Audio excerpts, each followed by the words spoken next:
In the first reading, St. Paul meets them where they're at. It is an early example of inculturation and effective evangelization.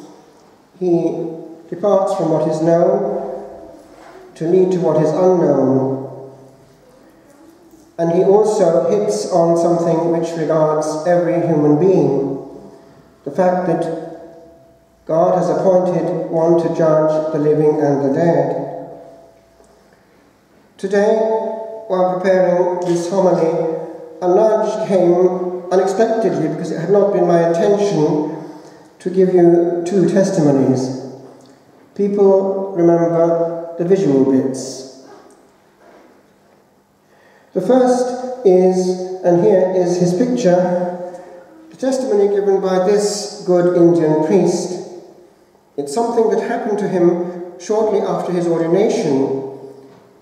His name is Joseph, and he's from Kerala, and he was heading for a celebration of the sacred mysteries in the Church of the Sacred Heart, and he was knocked down by a drunken road user. He himself was on a motorbike, and actually he did die. And rather like Dante, he was given a guided tour. I will go to the point, and you'll see why.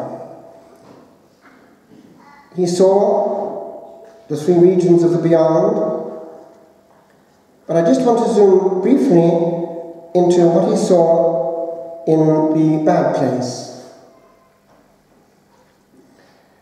First of all, he's not allowed to say what he saw. Discretion. I saw people whom I knew, but I am not allowed to reveal their identities.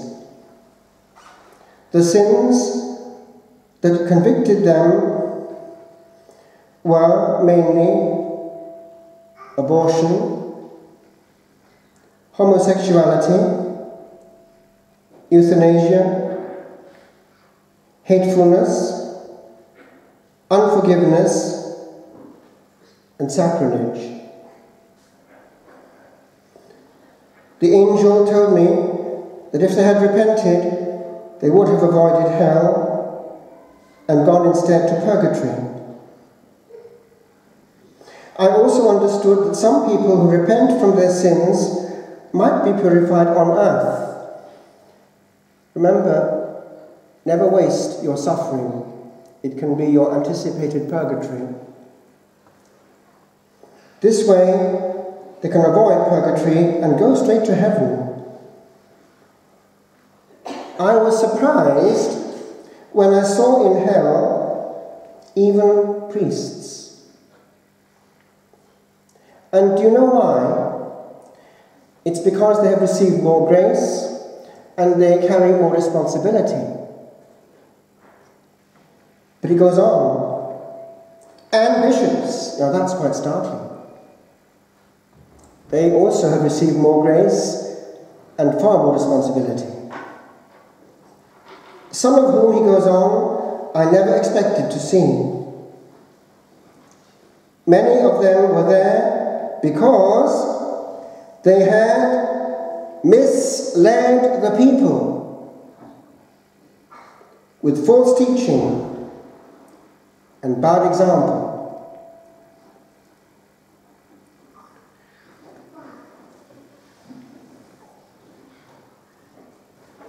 The other is this testimony, which came before the person involved petered out, providentially. His name is Padre Pellegrino Maria Ernetti. He died in 1994. He was a Benedictine monk in the Abbey of San Giorgio. That's on one of the islands of Venice. He was very well known, a man of God, and, notice, an exorcist. And this is why his case is extremely interesting, because as he was drawing close to his death, he felt a nudge, and he regretted that he hadn't communicated this to all the exorcists that he knew. It was that he should, before dying, collate and put in categories all the clear indications that he had received from his many years in exorcism with regard to what the demon likes and dislikes. This has gone round internet and is referred to as the Devil's Catechism. I'm sitting comfortably, then I shall begin.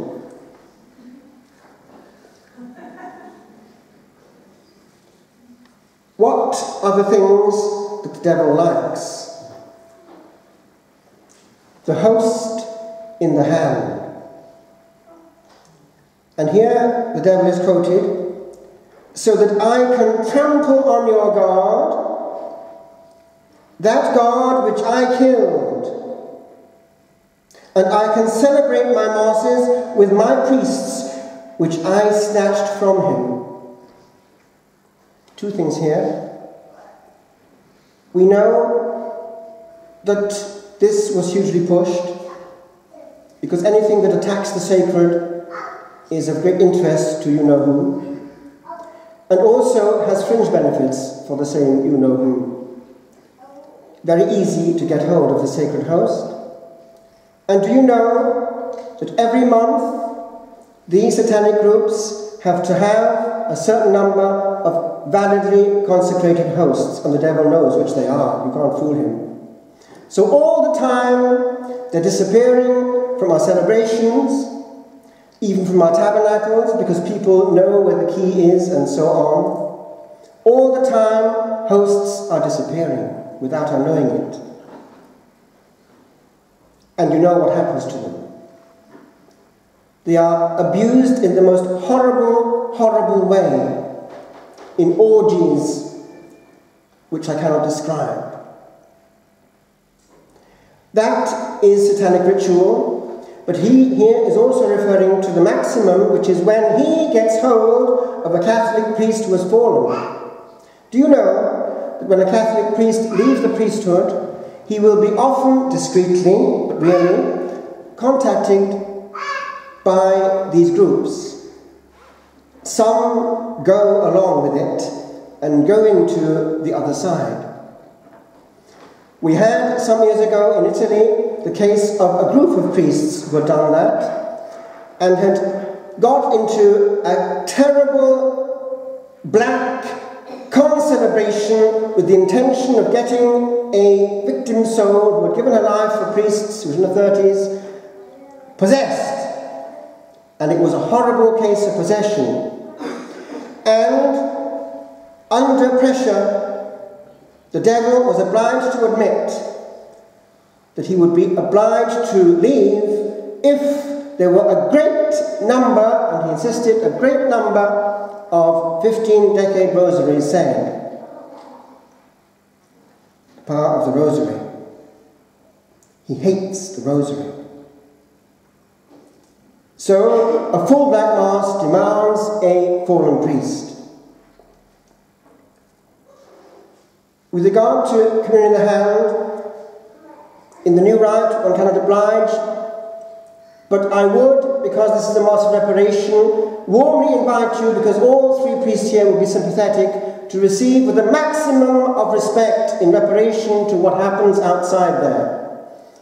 Kneeling, just start there and go there, kneeling if possible, unless age or whatever stops you, and on the tongue. It will be also something that will pull down many graces on this assembly. No one can take that right away from you, and should a priest do so, that should be reported. You have the right always to receive with the devotion that the Spirit of God puts on your heart. Don't be bullied.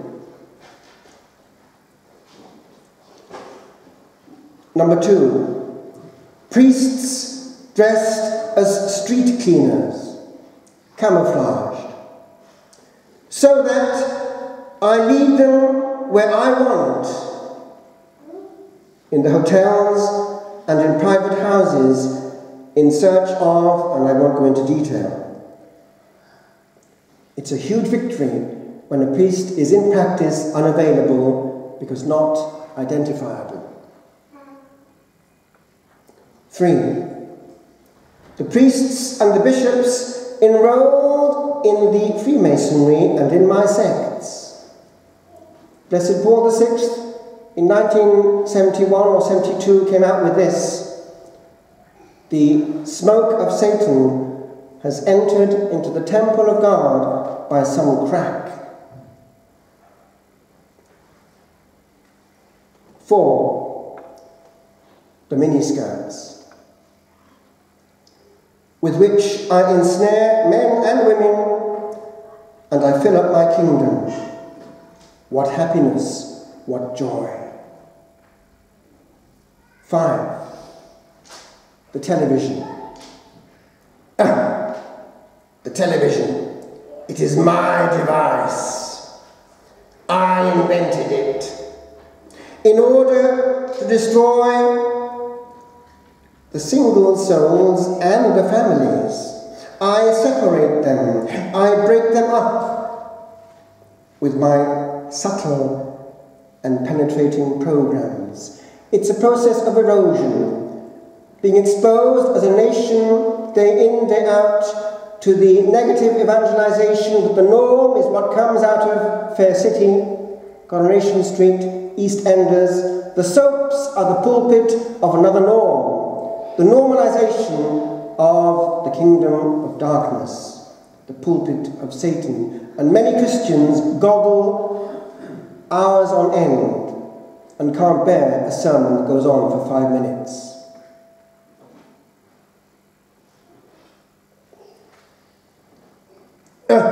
Goes on the demon. The television is the centre of attraction, after which I draw in so many priests, brothers and sisters, especially in the late hours, and then I do not let them pray. If one is still in the box, or now the computer, at 1 or 2 in the morning, farewell to the morning prayer.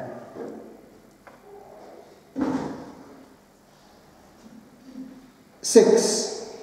The discotheques. Do you know what goes on in a modern discotheque? It's undescribable. It's the church of Satan. There's, as it were, an imitation of what goes on at the altar. The DJ is extremely powerful, especially when the defences are well lowered. I think you know what I mean.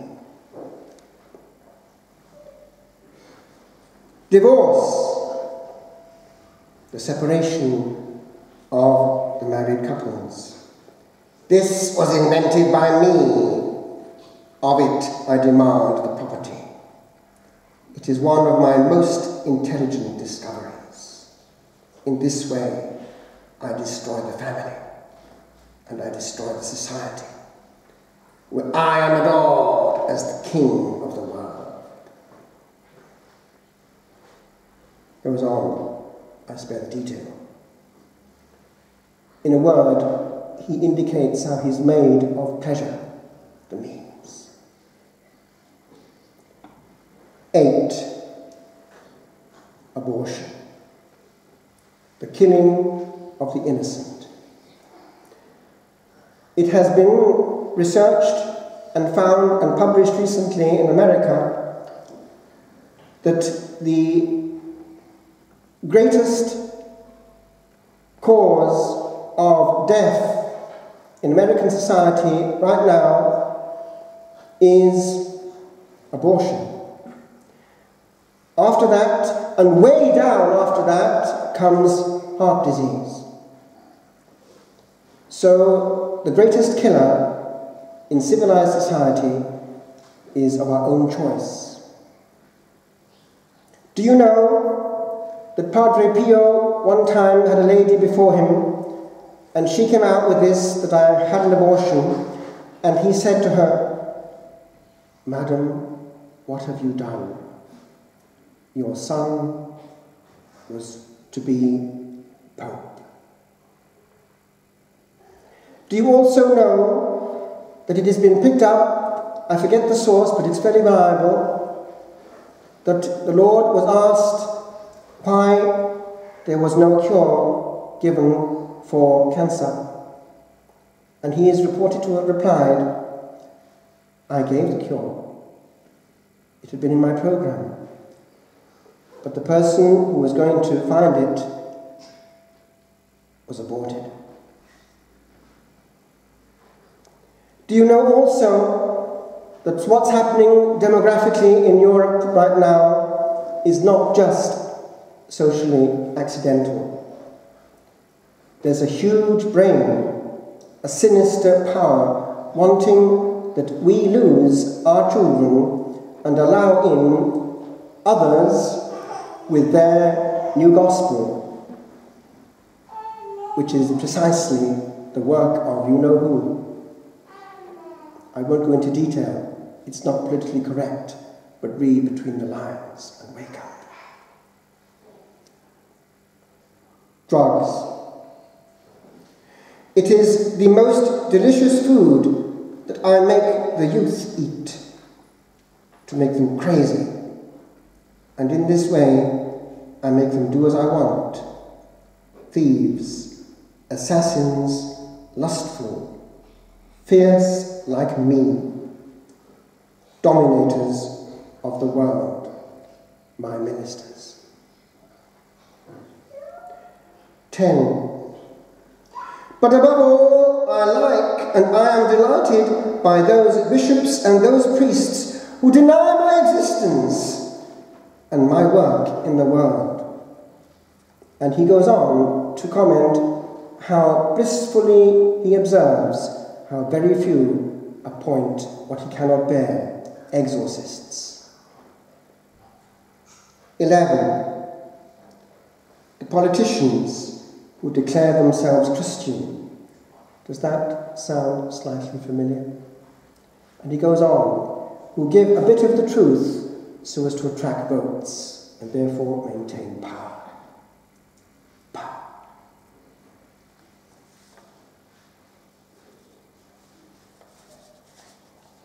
12. Judges and magistrates. Corruption. 14. The sects. What the devil dislikes. 1. Confession. And by the way, in case you're in any illusion, a valid confession means what it says. Serious sins, in number and in kind. A confession, which is an act of contrition before a priest and lasts approximately 15 seconds, has very little effect, because it's actually adding to the problem of concealed mortal sin. Sacrilege compounds the sin.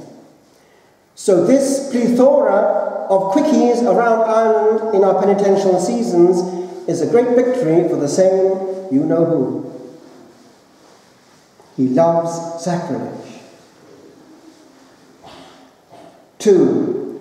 The meal where you eat the flesh and the blood of that crucified one that I killed. 3. I hate the Rosary. Do you know that if you place a blessed rosary on a possessed person, that person howls and screams in the same way as he does before the relic of the true cross? 4. The greatest pain in this period of time for me are the continual presences, the apparitions of this wicked woman. He can't use the holy name of Mary. This is the celebration under her mantle. Heaven is very pleased with it. The devil hates places where Our Blessed Lady is at work. Why? He, Lucifer, the bearer of light, was the most brilliant creature, and he has a perfect hate for the one who's taken his place.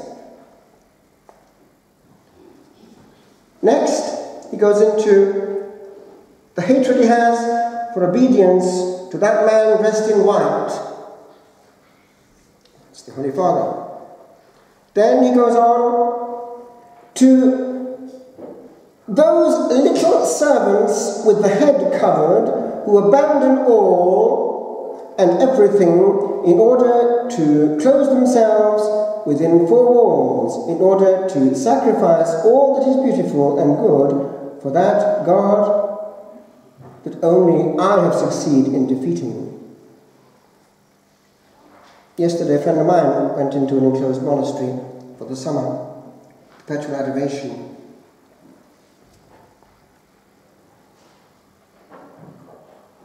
Finally, exorcists. He can't bear them. If one assists at an exorcism, one sees the devil is a loser. He can only delay, he can make noises, but he too is a creature. He has to obey. The priest with the faculties has the authority of Christ the High Priest, and Old Nick knows it. So he can't bear these priests who have the faculties. I conclude, we're involved, therefore, not with just social factors, ideas in the air.